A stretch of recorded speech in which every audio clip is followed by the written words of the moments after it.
Mis amados hermanos, bienvenidos a este tiempo de estudio de la palabra de Dios una vez más, que para su gloria Él nos ha permitido encontrarnos y edificarnos con su hermosa palabra. Es que quiero invitarte a que abras tu Biblia en el libro de Segunda de Samuel, capítulo 12, versículos 1 al 6. Y mientras lo haces, vamos a dar introducción a nuestro tema con este video. Ya nos vemos.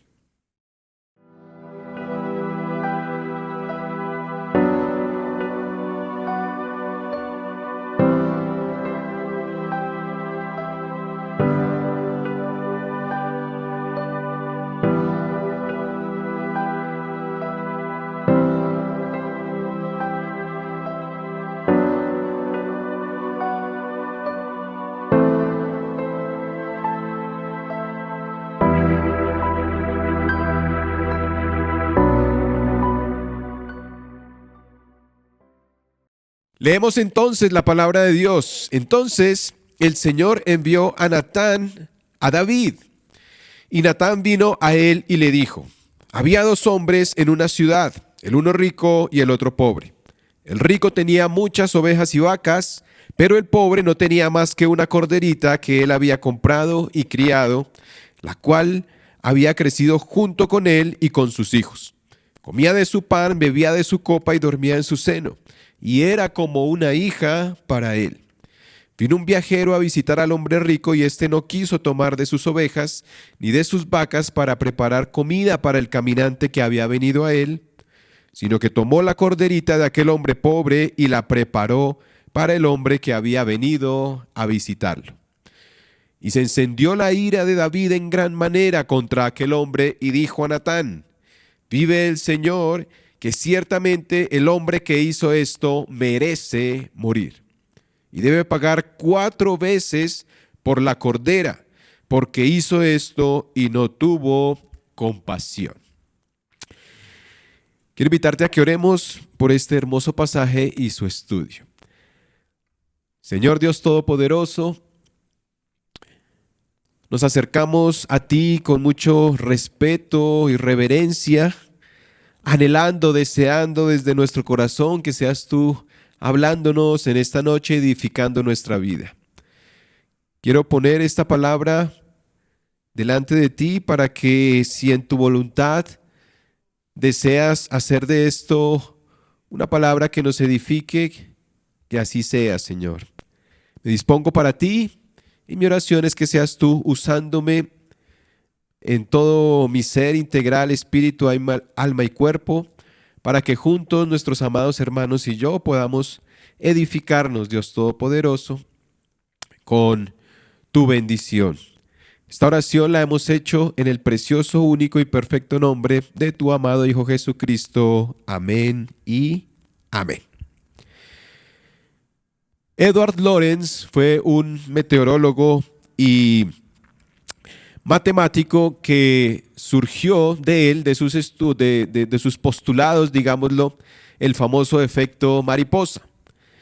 Él, en una de sus conferencias, hizo una pregunta: ¿crees tú que el aleteo de una pequeña mariposa en Brasil puede llegar a ocasionar un tornado en Texas?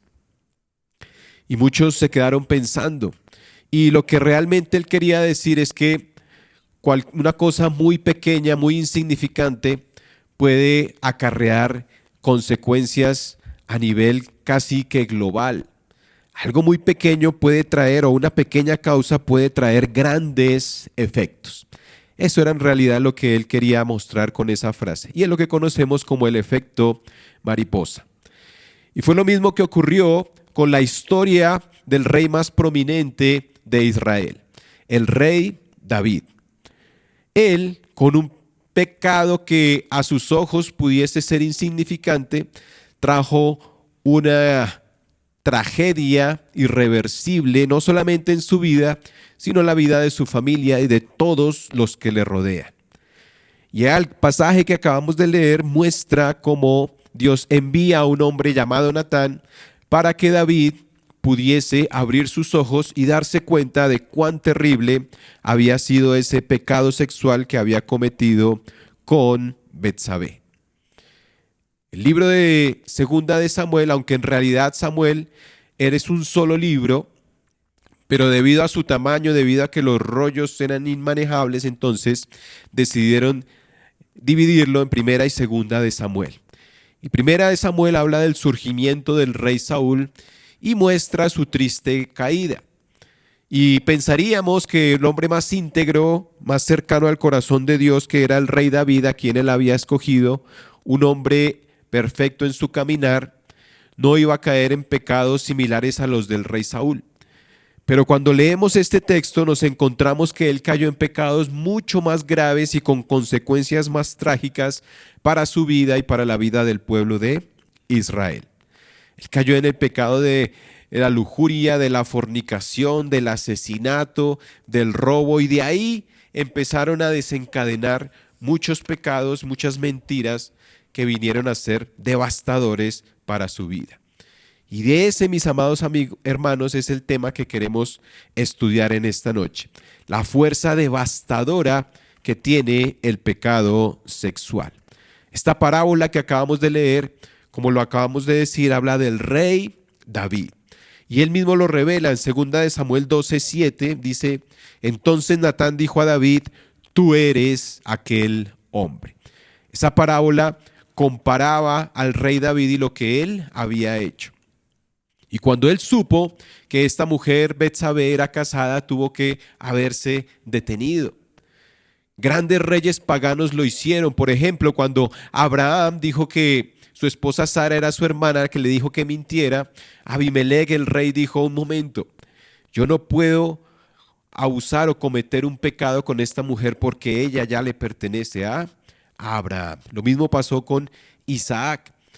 El mismo Abimelech se detuvo antes de cometer un pecado porque sabía que esa mujer era casada. Y David debió haber hecho lo mismo, pero no fue así. Cometió este pecado y quiso taparlo, quiso echar la tierrita debajo del tapete para que nadie se diera cuenta. Pero lo cierto es que Dios sí lo había hecho. Y esto trajo, como ya lo dijimos, consecuencias trágicas para su vida.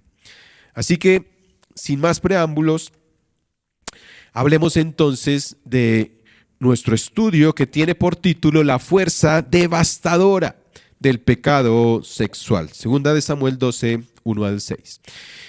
Y para estudiarlo vamos a nuestro primer punto en Números Romanos. El nacimiento del pecado del rey. ¿Cómo se dio a luz este pecado? Bueno, para entenderlo vamos a leer el versículo 2. Dice: al atardecer David se levantó de su lecho y se paseaba por el terrado de la casa del rey. Y desde el terrado vio, y esta es la palabra clave, vio a una mujer que se estaba bañando, y la mujer era de aspecto muy hermoso. Así que el rey David se deleitó viendo a una mujer, diría yo, desnuda o semidesnuda, y empezó con sus ojos a maquinar algo para poderla poseer. Y yo creo, y con base en lo que nos enseña la palabra del Señor, yo creo que esto no fue de un momento a otro. Pienso que David ya venía maquinando en este tipo de excesos sexuales en su corazón. Porque realmente el pecado nace en el corazón del hombre, y los ojos lo que ve es lo que empieza a acumularse, y como una bola de nieve empieza a devastar con todo lo que se le opone o con todo lo que encuentra a su paso. El pecado sexual es como una bomba atómica y ha destruido más familias que el mismo alcohol y las mismas drogas. Y fue lo que le ocurrió a David, porque su corazón estaba tal vez ya dejándose llevar por este tipo de pecado. Pudiésemos pensar que la ociosidad o el tiempo libre o un tiempo de descanso es malo, pero en realidad no lo es. El problema es qué haces tú con ese tiempo que tienes libre. Cómo tu corazón empieza a jugarte una mala pasada. Podemos descansar, disfrutar de un tiempo, pero no podemos ocupar ese tiempo en cosas pecaminosas o maquinando algún tipo de deseo, en este caso el deseo sexual. Y es que en la mayoría de los casos ese pecado viene por medio de los ojos. Y quiero que leamos este pensamiento. Dice, en la mayoría de los casos, el pecado sexual surge como resultado de contemplar imágenes de desnudez y escenas explícitas que avivan deseos impuros. Es lo que ven nuestros ojos. Y si nos vamos, digamos, a las estadísticas, podemos ver que casi el 70% de hombres y mujeres son víctimas de todas estas imágenes de la pornografía, de imágenes semidesnudas, y todo esto, digamos que ya es común, por así decirlo, dentro del mundo, e incluso ha permeado mucho a la iglesia del Señor. Y era lo que ocurría con los corintios. Ellos creían que el cuerpo necesitaba ser satisfecho. Y el apóstol Pablo lo explica en 1 Corintios 6:13, la parte A. Mira, dice, los alimentos son para el estómago y el estómago para los alimentos, pero Dios destruirá a los dos. Es decir, que los alimentos simplemente satisfacían una necesidad que tenía el cuerpo. Y de la misma forma el sexo para ellos, para los corintios, satisfacía el cuerpo, y era normal, era común que el hombre, digamos, de alguna forma llenara esos deseos porque era una necesidad que tenía, entre comillas, según lo que ellos pensaban. Y de la misma forma, hoy en día el mundo piensa que el cuerpo sencillamente necesita ser satisfecho con esos deseos carnales y esos deseos sexuales. Y la industria de la pornografía es algo hoy en día muy común para todo el mundo. Es normal para ellos ver escenas desnudas o ver pornografía.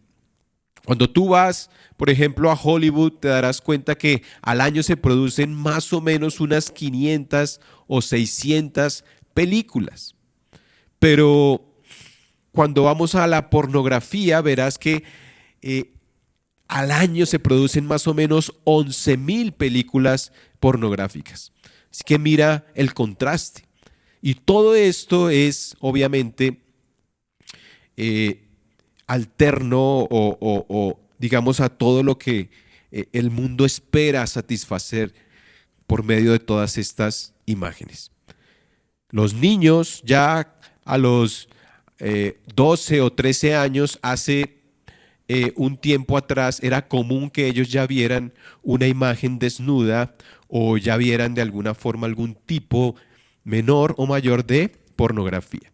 Hoy en día las estadísticas han cambiado. Ya desde los 9 o 10 años los niños ya han visto alguna escena de desnudez o de pornografía. Y todo esto, digamos que es el caldo de cultivo para que se produzca el pecado sexual. Así aprenden desafortunadamente los adolescentes. Y el pecado sexual tiene una característica, y es que está completamente oculto. Nadie sabe que un niño ha visto esa escena, nadie sabe que su esposo o su esposa consume diariamente estas escenas de pornografía o imágenes de mujeres o hombres desnudos o semidesnudos. Y debido a eso es que es completamente indetectable. Pero esto, mis amados hermanos, te puede traer consecuencias trágicas para tu vida. De hecho, cuando tú lees el libro de Job, te darás cuenta que cuando a él le ocurrieron todas estas tragedias, que perdió a sus hijos, que perdió todas sus posesiones, que se enfermó gravemente, sus amigos pensaban que Job había caído en un pecado sexual, porque entendían cuán trágico y cuántas consecuencias desgarradoras, devastadoras trae el pecado sexual. Ante lo cual Job dice que no, que eso era mentira, que él había hecho un pacto con sus ojos, es un versículo muy conocido, ¿cierto? Job 31.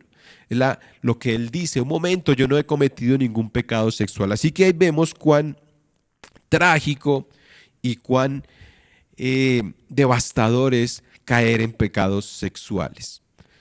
Y quiero que miremos en el caso que estamos estudiando del rey David. Fíjate, 2 de Samuel 11, versículo 4, dice, David envió mensajeros y la tomaron. Es decir, ya iba a consumar el acto y cuando ella vino a él, durmió con ella. Y a partir de ahí vino lo más trágico y terrible para la vida de David. Así que quiero que leamos este pensamiento, fíjate, en la sociedad actual, 7 de cada 10 personas, tanto hombres como mujeres, consumen algún tipo de pornografía, generando en ellas un intenso deseo de participar en actos sexuales de diversas índoles. Y vuelvo y digo, en la iglesia esto no deja de ocurrir.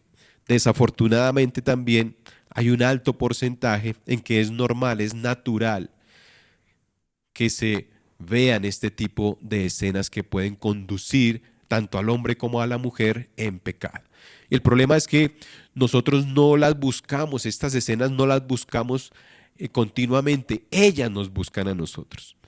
Tú abres las redes sociales, abres YouTube para buscar cualquier tipo de video y necesariamente vas a encontrarte con una mujer semidesnuda o con insinuaciones o un hombre también que pueden inducir a pecar a hombres y a mujeres. Así que no estamos exentos.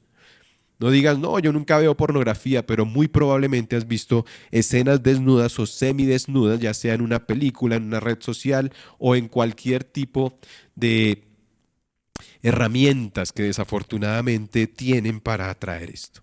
Y cuando tú ves todos estos movimientos LGBTI, todos estos homosexuales, lesbianas, y cuando tú empiezas a ahondar un poquito en su historia, te darás cuenta que generalmente vienen por algún tipo de abuso sexual o vienen por alguna una experiencia que tuvieron y que los desvió completamente del camino. ¿Por qué?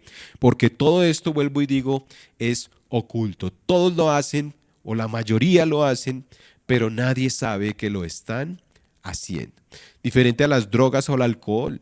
Cuando algún alcohólico o algún drogadicto está metido en esto, las señales son evidentes. Pero en cuanto al pecado sexual, es muy difícil detectarlo. Y esto, mis amados hermanos, es lo que está dañando, destruyendo y pudriendo la sociedad.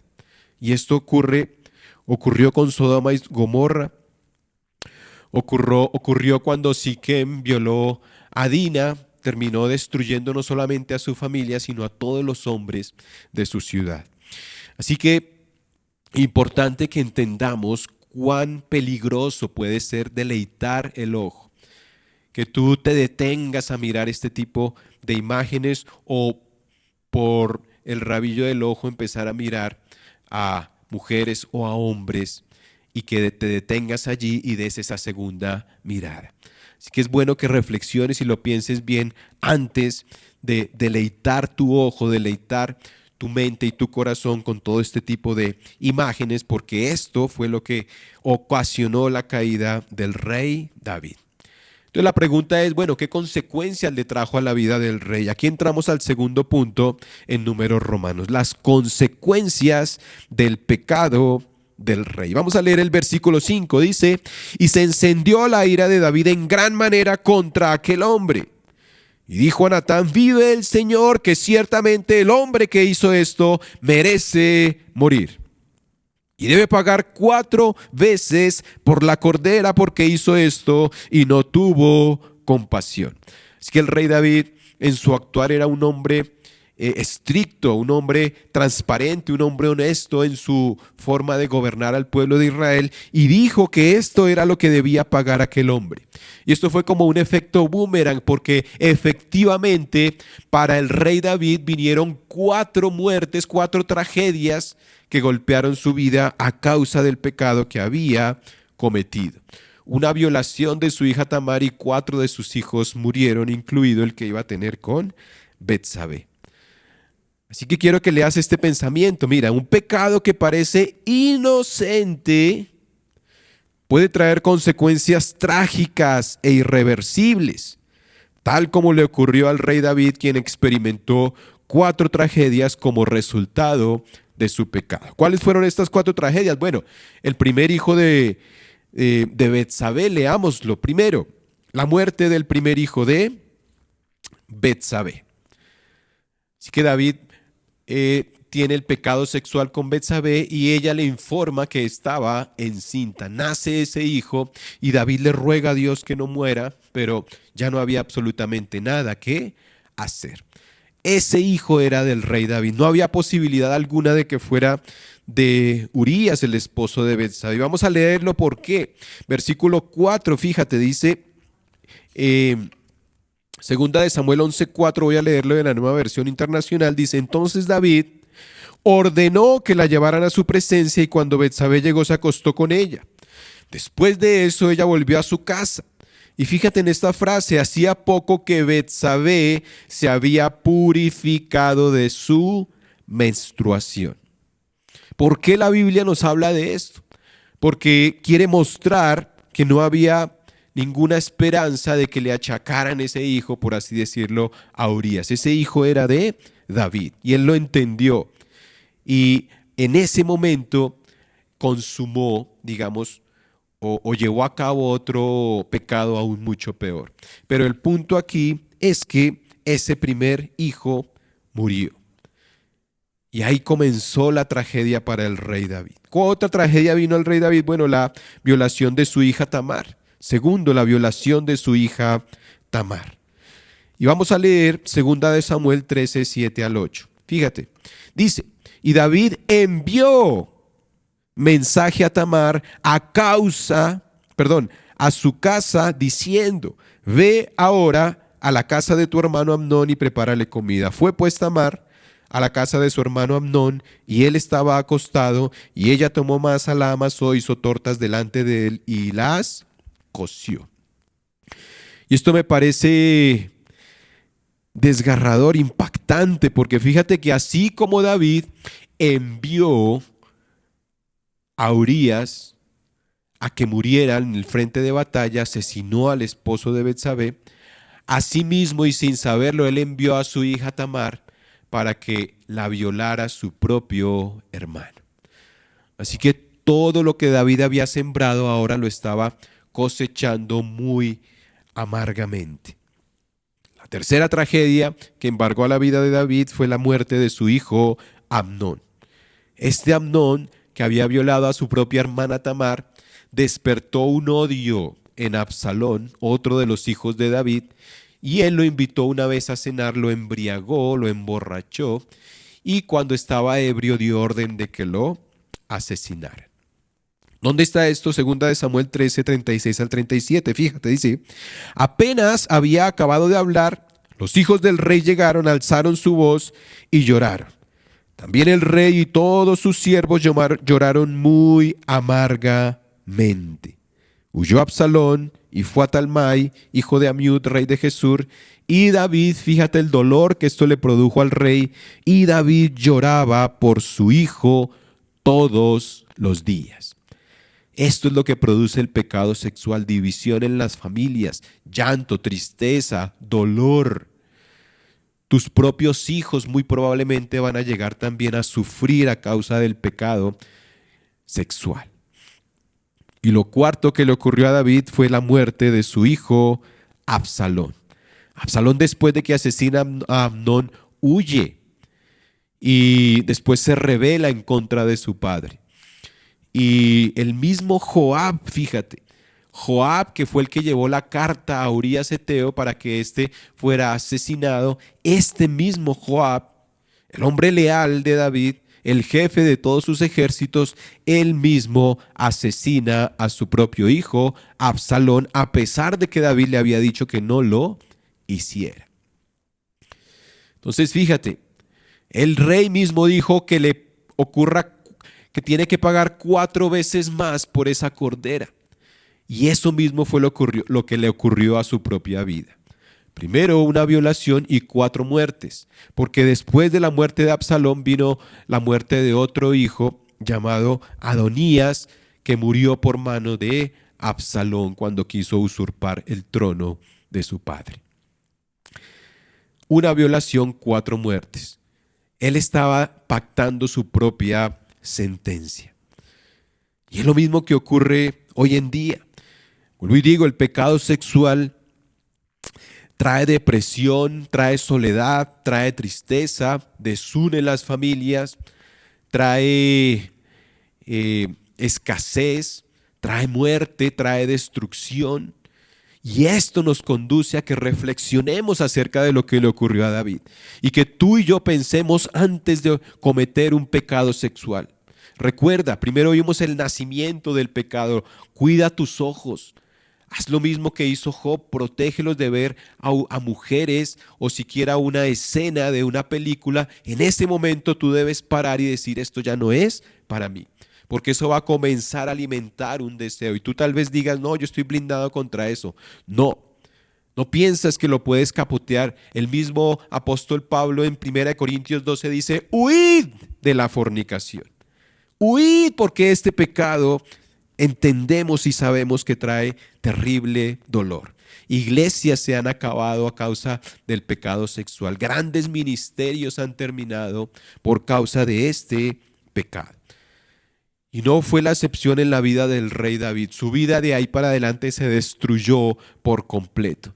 El hombre que había derribado gigantes ahora estaba sufriendo porque la espada había entrado en su casa y no se iba a ir nunca. Y no solamente la familia del rey David sufrió a causa del pecado sexual, también trajo otros efectos colaterales y entramos a nuestro tercer punto en Números Romanos. Los efectos colaterales del pecado del rey. Y aquí entra en escena un hombre llamado Ahitofel. ¿Quién fue Ahitofel? Bueno, fue aquel que aconsejó a Absalón para que se rebelara en contra del rey David. Pero cuando tú estudias un poquito más la palabra de Dios, te darás cuenta que Ahitofel era parte de la familia de Betsabé y quiso tomar venganza y primero desvirtuar el nombre del rey y segundo asesinarlo. Quiero que me acompañes a 2 de Samuel, capítulo 11, versículo 3. Fíjate quién era el papá de Betsabé. Vamos a leerlo. Dice, David mandó a preguntar acerca de aquella mujer y alguien dijo, ¿no es esta Betsabé, hija de Eliam, mujer de Urías elitita? Entonces aquí vemos que el padre de Betsabé se llamaba Eliam y el abuelo de Betsabé era Ahitofel. Eso lo encuentras tú en 2 de Samuel, capítulo 23, versículo 34. Este texto nos habla de 37 valientes que hacían parte del círculo íntimo del rey David. Entre ellos estaba Urías, y tú lo ves al final. Pero quiero que prestes tu atención en el padre de Eliam. ¿Quién era el padre de Eliam? Versículo 34 dice, Elifelet, hijo de Ahasbai, hijo de Maaca. Y fíjate, Eliam es el padre de Betsabé. Eliam, hijo de Ahitofel, el gilonita. Es decir, Ahitofel era abuelo de Betsabé. Así que lo que hizo el rey David a Betsabé, a su esposo, no solamente destruyó su familia, sino que también creó deslealtad y un odio profundo en la familia de Betsabé. Y esto es lo que trae también el pecado sexual, porque también genera odio, resentimiento. Cuando tú te acuestas con una mujer diferente a tu esposa, esa esposa a la que tú estás maltratando, estás hiriendo, tiene familia. Y esa familia también va a comenzar a dañar su corazón y va a empezar a odiarte, a aborrecerte. Y así te separes, así hagas lo que sea, finalmente ese odio, ese rencor y ese resentimiento va a seguir generando más consecuencias trágicas. Ahitofel era consejero del rey David. Y Ahitofel, después de que ocurrió esto, fue y empezó a alentar a Absalón para que se rebelara en contra de su propio padre. Quiero que leamos 2 de Samuel 15, 12. Fíjate, dice, y Absalón envió por Ahitofel el gilonita, consejero de David, desde Gilo su ciudad, cuando ofrecía los sacrificios, Y la conspiración se hacía fuerte porque constantemente aumentaba la gente que seguía a Absalón. Así que Agitofel empezó a generar un profundo deseo de venganza en contra del rey David. Y fue la mente que le propuso al mismo Absalón que se acostara con mujeres de su padre para ridiculizarlo y para usurpar el trono. Y además quiso matarlo.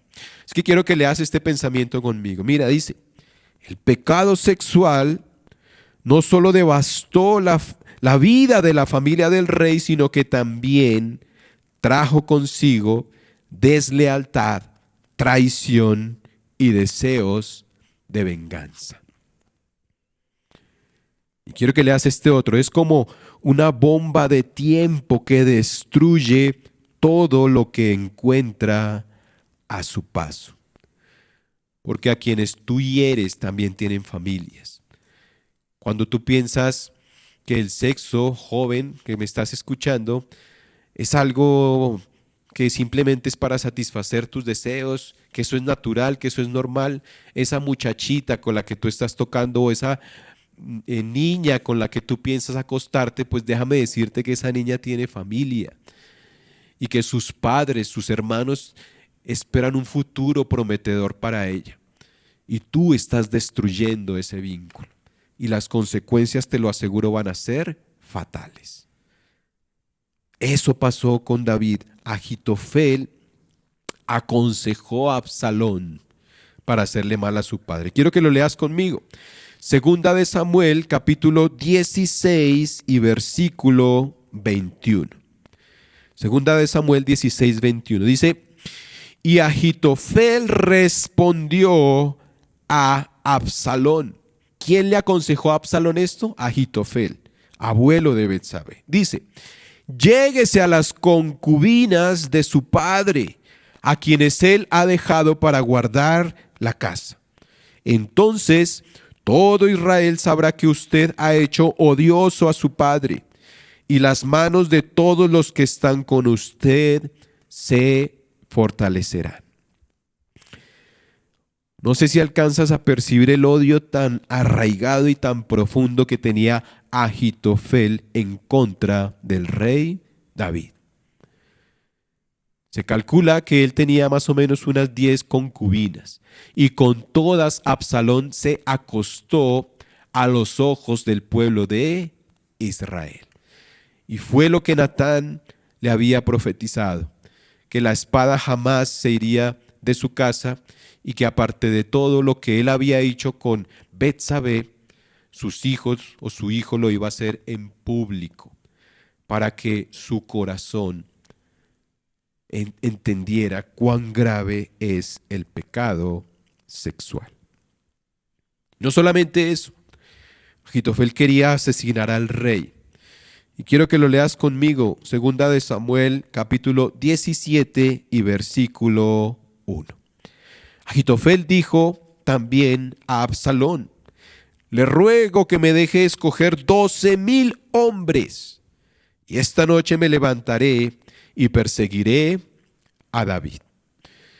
Y no está en mi estudio, pero síguelo leyendo ahí en tu Biblia. Dice, caeré sobre él cuando esté cansado y fatigado, le infundiré terror y huirá todo el pueblo que está con él. Entonces heriré al rey solamente. Era lo que quería hacer Agitofel. Este consejo, por supuesto, no lo siguió Absalón, y a causa de que él rechazó el consejo de Agitofel, Agitofel se suicidó. Se quitó la vida. Así que imagínate cuán profundo y cuán devastador es el pecado sexual. Que vuelvo y digo, es algo que todos hacen, pero que nadie cree que ellos lo hacen. Es algo que la gran mayoría ha visto y ha maquinado en su corazón, pero permanece oculto muchas veces hasta la muerte misma. Así que es importante que entendamos cuán peligroso es el que tú o yo caigamos en este terrible pecado. El mundo entero ofrece esto porque Satanás sabe cuán trágico y cuántas consecuencias tan desgarradoras traen a la vida de un hombre, de su familia y de todas las personas que le rodean. Así que piénsalo 2 veces. Ese pecado es terrible. Ese pecado que tú estás a punto de cometer o que ya cometiste o que estás maquinando hacerlo, detente. Para ahí. Es una voz de alerta para que tú entiendas que puedes destruir tu vida y la vida de tu familia. Y yo lo sé por experiencia propia. Yo consumí pornografía cuando tenía 13, 14 o 15 años. Y no solo yo, todos los compañeros de mi colegio también lo hacían. Y por supuesto, mis padres jamás lo supieron, no lo sabían. Nadie, ni mis hermanos, nadie. Y yo estaba cayendo en ese pecado terrible. Y por supuesto, trajo también consecuencias devastadoras para mi vida. Ahora, yo lo hice cuando tenía 13, 14 años. Hoy en día, desafortunadamente, desde los 9 años, en los colegios, en los lugares donde tú menos te lo imaginas, los niños ya están viendo este tipo de escenas. Así que abre tus ojos, abre tus ojos. Mira lo que hacen tus hijos, mira lo que ven en YouTube. Tienes que estar muy, muy, muy pendiente porque muy probablemente ya han visto una imagen de una mujer semidesnuda o desnuda y tú ni siquiera lo sabes. Y esto aplica para hombres y también para mujeres. Fíjate todo lo que ocurrió al rey David y piensa en lo que está ocurriendo contigo. Y en medio de todo esto, la misericordia de Dios se vio en acción. Y aquí quiero entrar al 4.º punto en Números Romanos, la misericordia del rey en la vida del rey. La misericordia de Dios en medio del pecado del rey. Fíjate, lo que David concluyó es que el hombre que hizo esto merecía morir. Vamos a leer el versículo 5, dice: y se encendió la ira de David en gran manera contra aquel hombre y dijo a Natán: vive el Señor, y pone al Señor por delante, que ciertamente el hombre que hizo esto merece morir, y debe pagar 4 veces por la cordera porque hizo esto y no tuvo compasión. Y es que esto es lo que haría un rey justo. Debía dar muerte a aquel hombre. Y aquel hombre era David. Pero David no muere. Es decir, si Dios hubiese actuado como David pensaba hacerlo, tendría que haber destruido al rey, porque era lo más consecuente, lo más lógico, que ese hombre pagara por lo que había hecho. Pero aquí vemos cuán misericordioso es Dios, porque Él tenía que destruir a David, tenía que asesinarlo, claro que sí, porque Él es justo, santo, recto, perfecto, y no puede cometer o no puede dejar pasar por alto este tipo de cosas. Pero quiero que leas conmigo 2 Samuel 12, 7 al 10. Dice: entonces Natán dijo a David: tú eres aquel hombre. Así dice el Señor Dios de Israel: yo te ungí rey sobre Israel y te libré de la mano de Saúl. Yo también entregué a tu cuidado la casa de tu Señor y las mujeres de tu Señor, y te di la casa de Israel y de Judá, y si eso hubiera sido poco, te hubiera añadido muchas cosas como estas. ¿Por qué has despreciado la palabra del Señor haciendo lo malo ante sus ojos? Has matado a espada a Urías elitita, has tomado su mujer para que sea mujer tuya, y a él lo has matado con la espada de los amonitas. Ahora pues, la espada nunca se apartará de tu casa, porque me has despreciado y has tomado la mujer de Urías elitita para que sea tu mujer. Y en medio de esta tragedia, David se da cuenta que Dios no lo asesina.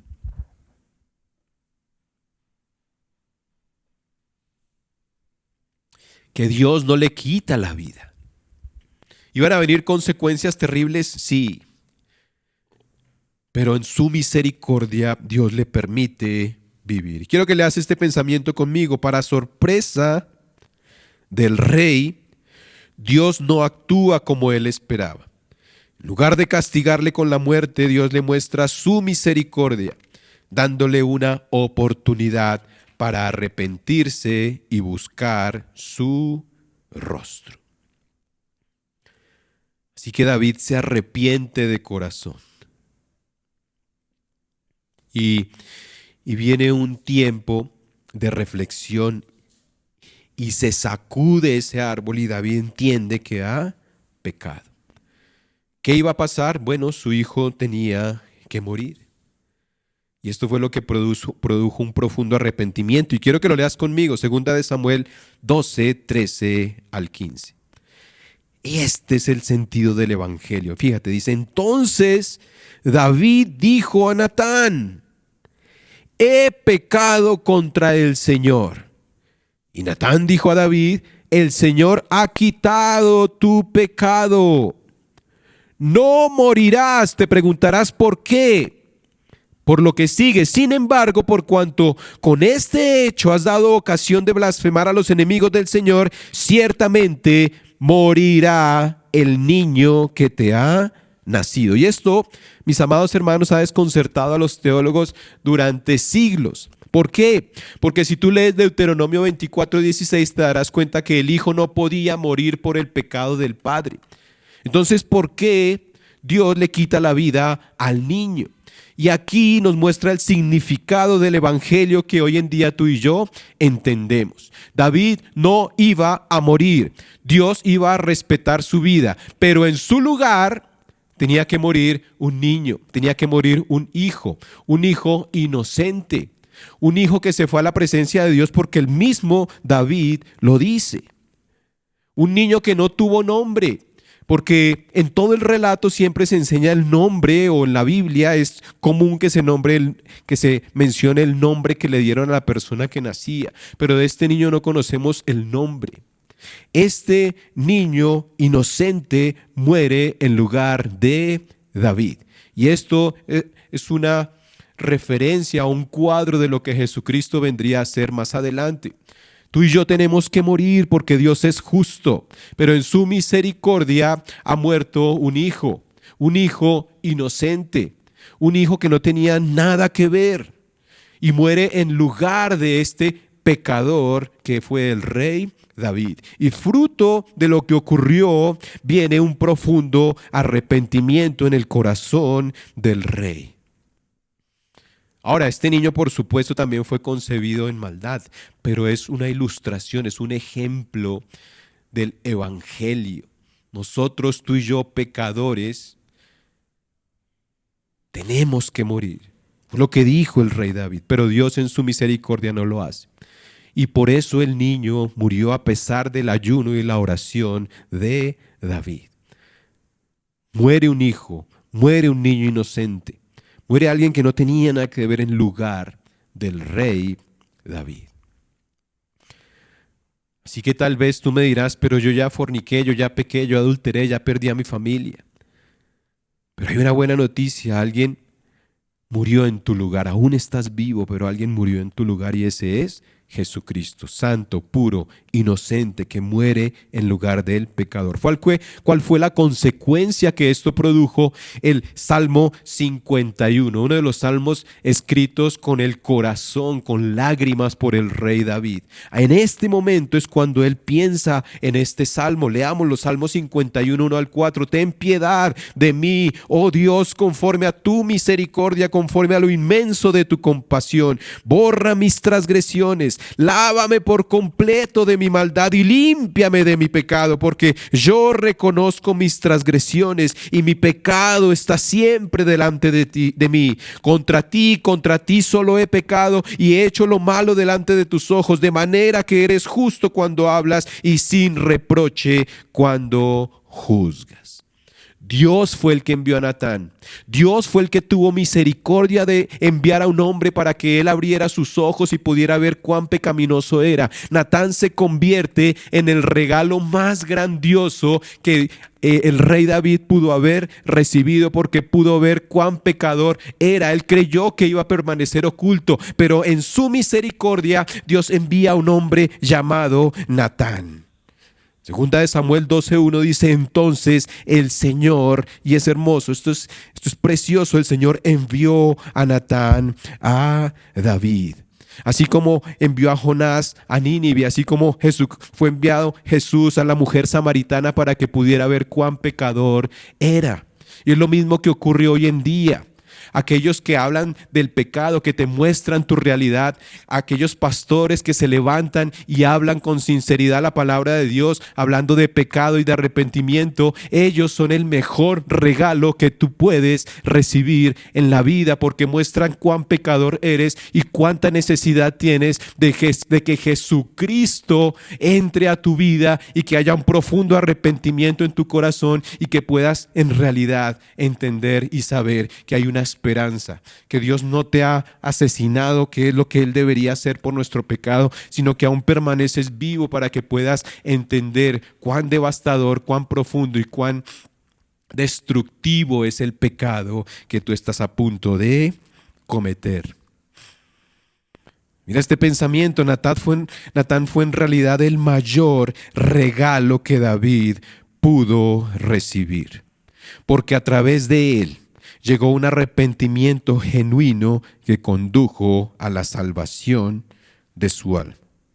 ¿Y por qué lo digo? Por el mismo Salmo 51, versículo 10, léelo conmigo. Crea en mí, oh Dios, un corazón limpio y renueva un espíritu recto dentro de mí. Así que mis amados hermanos, mira cuán trágico es el pecado sexual. El pecado sexual no es solamente algo carnal, es algo que afecta el alma y el espíritu, es algo espiritual. ¿Cómo nace el pecado? Por medio de tus ojos, cuídalos. Cuida lo que ves, cuida a tus hijos, cuida a tu esposa, cuida a tu esposo de lo que ve. Porque si esto ha entrado en tu corazón, muy probablemente va a desencadenar un pecado sexual. Y las consecuencias son terribles. A David le violaron a su hija y perdió 4 de sus hijos, se rebelaron en su contra. La misma familia de Betsabé fue la que planeó desprestigiarlo por completo, incluso asesinarlo. Eso es lo que trae el pecado sexual: muerte, depresión, soledad, tristeza, destrucción, desunión. Todo eso es lo que trae el pecado sexual, y eso es lo que vendrá a tu vida. Pero hay una buena noticia. Si ya lo has hecho, si estás a punto de hacerlo, si ya miraste esas imágenes, apártalas de ti. Y ahí la buena noticia es que hay un hijo inocente que murió, se llama Jesucristo, para que pueda desnudar tu pecado y que puedas entender y caer de rodillas y arrepentirte. Lee todo el Salmo 51, ese lo escribió David fruto de lo que le dijo Natán, para que te arrepientas y para que puedas tener un corazón nuevo. Esa es la buena noticia. Mi oración es que esta palabra haya edificado y llenado tu vida, y quiero invitarte a que oremos al Señor por su misericordia y bondad. Padre, gracias por este precioso mensaje, y no sabes cuánto, Señor, ha edificado mi vida, porque yo soy víctima también de esto. Estamos inundados por todos lugar de escenas de mujeres, vestidos ceñidos, apretados, semidesnudas, que desafortunadamente no somos impermeables a esto. Así que gracias por mostrarnos estas desgarradoras consecuencias, y también que en medio de todo tu misericordia está presente. Y quiero orar por los que han escuchado este mensaje, pedirte en el nombre de Jesús que tú los ministres, hables a sus corazones, porque la fe viene por el oír, y el oír por medio de tu santa palabra, Señor. Quiero pedirte, Señor, que tú los bendigas y que esto produzca arrepentimiento, porque el arrepentimiento también es un regalo de parte tuya, para que ellos puedan ver su pecado. Abre sus ojos, para que puedan ver cuán sucio, pecaminoso, desagradable es esto, y cuántas consecuencias que aún sé que tú estás a punto de derramar sobre sus vidas.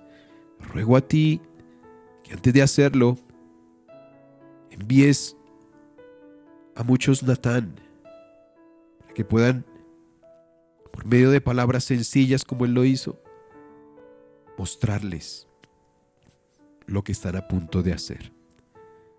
Y gracias por todos esos Natanes que se paran en los púlpitos con valentía y gallardía a hablar de lo realmente importante, de cuán pecadores somos y cuánta necesidad tenemos de ti, Señor. Bendícelos, fortalécelos, engrandece sus ministerios para que tu evangelio siga expandiéndose, Señor, hasta los últimos rincones de la tierra. Te amamos, Dios Todopoderoso, y te damos gracias por tu santa palabra, y hemos orado en el único, perfecto y precioso nombre de ese hermoso ser que es Jesucristo, nuestro Salvador. Amén y amén. Dios los bendiga y gracias por esta bonita oportunidad. Si Él lo permite, nos veremos en otra ocasión. Queremos que hagas parte de nuestra iglesia digital. Encuéntranos en Facebook, en Spotify y YouTube como Iglesia Cristiana Filadelfia JB, en Instagram como @Iglesia Filadelfia JB, en X como @Filadelfia JB. No olvides visitar nuestra página web www.iglesiafiladelfiajb.com y te invitamos a descargar nuestra aplicación móvil Filadelfia JB App.